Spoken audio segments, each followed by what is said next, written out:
Hello friends, तो कैसे हैं आप सब लोग। उम्मीद करता हूं आप सब लोग अच्छे होंगे और मस्त होंगे और अपने एग्ज़ाम की प्रिपरेशन कर रहे होंगे। आज के इस वीडियो में मैं आप सभी लोगों को बताने वाला हूं कि आप सीटेट जो है वो किस तरीके से इसमें पास कर सकते हैं। मैं आज की इस वीडियो में आपको एक ऐसा ट्रिक बताने वाला हूं जिसकी मदद से आपको पेपर 1 और पेपर 2 दोनों एग्ज़ाम को क्लियर कर पाएंगे, चाहे आप साइंस एंड मैथ्स बैकग्राउंड से हो, चाहे आप सोशल साइंस से हो, तो किसी भी स्ट्रीम से हो। तो आपको आज की वीडियो जो है वो बहुत ही ज़्यादा हेल्पफुल आपके लिए होने वाला है। यदि आप बार बार सीटेट एग्ज़ाम दे रहे हैं लेकिन आपका पेपर 1 और पेपर 2 दोनों एग्ज़ाम क्लियर नहीं है, या फिर पेपर 2 एग्ज़ाम जो है वो क्लियर नहीं है, तो चलिए मैं इसके बारे में आपको बताने का प्रयास करता हूँ। मेरा सीटेट और सीजीटेट दोनों एग्ज़ाम क्लियर है, तो मैं अपना पर्सनल एक्सपीरियंस के हिसाब से आपको मैं इस वीडियो के माध्यम से बताने का प्रयास करूँगा कि आप कौन कौन से जो गलती है वो ना करें, जिससे आपको जो 14 दिसंबर को एग्ज़ाम होने वाला है सीटेट का, वो आपका एक ही बार में क्लियर हो जाए। यदि आप एक बार में ही सीटेट एग्ज़ाम अपना क्वालिफाई करना चाहते हैं ना, तो इसके लिए आपको प्रीवियस ईयर का क्वेश्चन पेपर आपको प्रैक्टिस ज़रूर करना चाहिए। यदि आप कितना भी पढ़ रहे हैं लेकिन आप प्रीवियस ईयर क्वेश्चन पेपर आप प्रैक्टिस नहीं कर पा रहे हैं, तो इससे आपको ये पता नहीं चलता है कि आप इसमें कितना तैयारी कर रहे हैं और कितना आपका तैयारी जो है वो नहीं हुआ है ना। तो previous year question paper solve करना आपको कंपलसरी हो जाता है, जिससे आपको पता चलता है कि किस तरीके से किस पैटर्न में क्वेश्चन जो है वो पूछा जा रहा है, किस तरीके से आप क्वेश्चन को मैनेज करेंगे, यानी कि किस टाइमिंग के हिसाब से आपको सॉल्व करना रहता है एग्जाम में। तो उस क्वेश्चन को आपको अपने टाइम के हिसाब से क्या करना रहता है, सॉल्व करना रहता है सभी क्वेश्चन को, है ना। इसमें नेगेटिव मार्किंग तो होता नहीं है, तो जिसके कारण आपको 150 में से सभी क्वेश्चन को आपको बनाना रहता है, जिससे आप क्या करते हैं सीटेट एग्जाम में क्वालिफाई कर पाते हैं, यदि अच्छे तरीके से बनाते हैं तो previous year question paper solve करना बहुत ही ज़्यादा ही इंपॉर्टेंट होता है, मोस्ट इंपॉर्टेंट होता है ना, सीटेट एग्जाम क्वालिफाई करने के लिए। अब हम इसके बाद यदि बात करते हैं कि हम किस तरीके से टाइम मैनेज करेंगे, तो टाइम मैनेज करने के लिए हमको चाहिए कि हमको जो पोर्शन आता है ना, जैसे कि हम फर्स्ट पेपर की बात करें तो इसमें कौन कौन सा सब्जेक्ट रहेगा। बाल विकास रहेगा, सिंपल हिंदी रहेगा, इंग्लिश रहेगा, पर्यावरण रहेगा, और इसमें क्या क्या रहेगा, एक मैथ रहेगा। यानी कि 5 सब्जेक्ट इसमें होता है ना, जो कि सभी 30-30 नंबर का आता है। ये 30-30 नंबर का ये सभी आता है, तो इस तरीके से कितना हो गया, 150 नंबर का हो गया। तो आपको इसमें नेगेटिव मार्किंग नहीं रहता है, जिसके कारण आपको क्या करना रहता है, सभी क्वेश्चन को बनाना रहता है। तो इसमें आपको ये ध्यान देने वाली बात है कि आपको उस पोर्शन को सबसे पहले बनाना है, यानी कि उस सेक्शन को सबसे पहले बनाना है जो आपको अच्छे तरीके से आता है। यानी कि आप बाल विकास तो सब पढ़ते हैं, अच्छे तरीके से बनता है ना, उसमें 30 में 30 भी आता है बहुत लोग का, और 30 में 29 भी आता है ना। तो सबसे पहले आपको जो चीज़ आता है, यानी कि जो सब्जेक्ट अच्छे तरीके से आता है, आप उस पोर्शन को सबसे पहले सॉल्व करें। जैसे कि आप इसको सीडीपी के सबसे पहले सॉल्व कर सकते हैं, इसके बाद आप हिंदी को भी सॉल्व कर सकते हैं।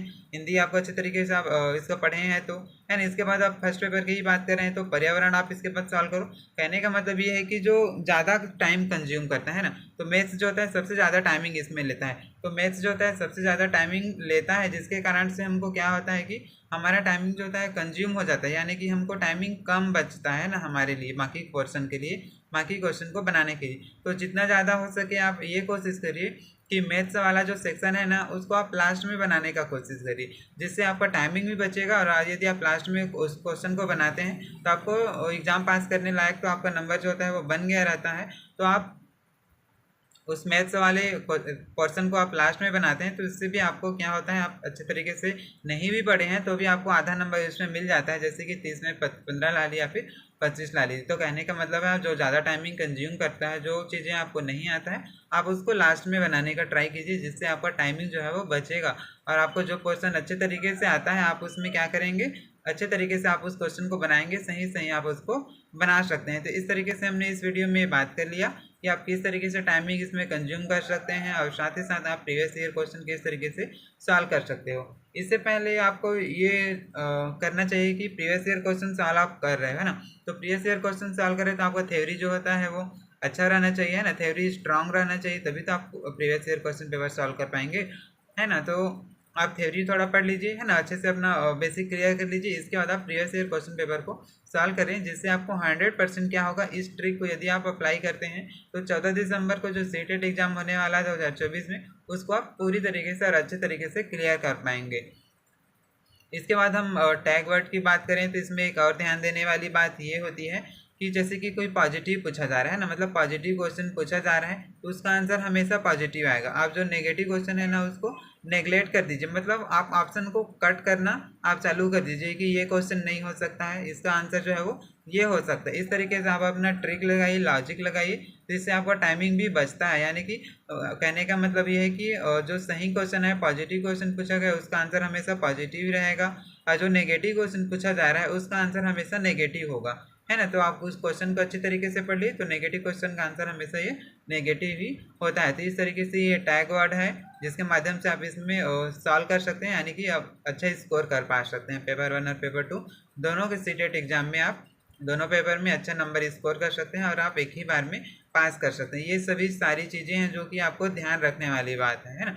यदि आप इसको फॉलो करते हैं तो पक्का आपका देखना इस बार जो सीटेट एग्जाम होने वाला है 14 दिसंबर को आपका एग्जाम जो है ये क्लियर हो जाएगा। तो इसी तरीके का आपको नए नए आपको और कंटेंट चाहिए, नए नए अपडेट चाहिए सीटेट से रिलेटेड, या फिर गवर्नमेंट या प्राइवेट जॉब का नॉलेज आपको चाहिए, है ना, कब कौन सा वैकेंसी निकल रहा है, तो इसके लिए आप इस चैनल को सब्सक्राइब जरूर कर सकते हैं यदि आप पहले बार इस चैनल पर आए हैं तो, जिससे आपको समय समय पर आपको अपडेट करते जाएगा, मतलब कर दिया जाएगा, समय समय पर आपको अपडेट कर दिया जाएगा, जिससे आपको सही नॉलेज सही जानकारी जो है वो मिल पाएगा। तो चलिए हम मिलते हैं, बाय बाय, टेक केयर। इसी तरीके से अगले वीडियो में नए टॉपिक के साथ हम मिलने वाले हैं, तो अभी के लिए बाय। और अच्छे तरीके से आप लोग पढ़ाई कीजिए, और इससे रिलेटेड सीटेट से रिलेटेड जो भी आपको क्वायरी हो, जो भी आपको दिक्कतें हो रही हो, है ना, आप इस वीडियो के कमेंट बॉक्स में ज़रूर आप इसमें कमेंट करके ज़रूर बताइए, जिससे मुझे पता चलेगा कि आपको कितना बेनिफिट हो रहा है और कितना नहीं हो रहा है। तो हम इस एग्ज़ाम के बाद मिलेंगे, इसी वीडियो में आप कमेंट करके ज़रूर बताइएगा, या फिर दूसरे वीडियो में कमेंट करके बताइएगा कि मैंने जो आपको बताया है ट्रिक ये आपके लिए कितना हेल्पफुल हुआ है या फिर नहीं हुआ है। ठीक है, तो चलिए बाय बाय, टेक केयर।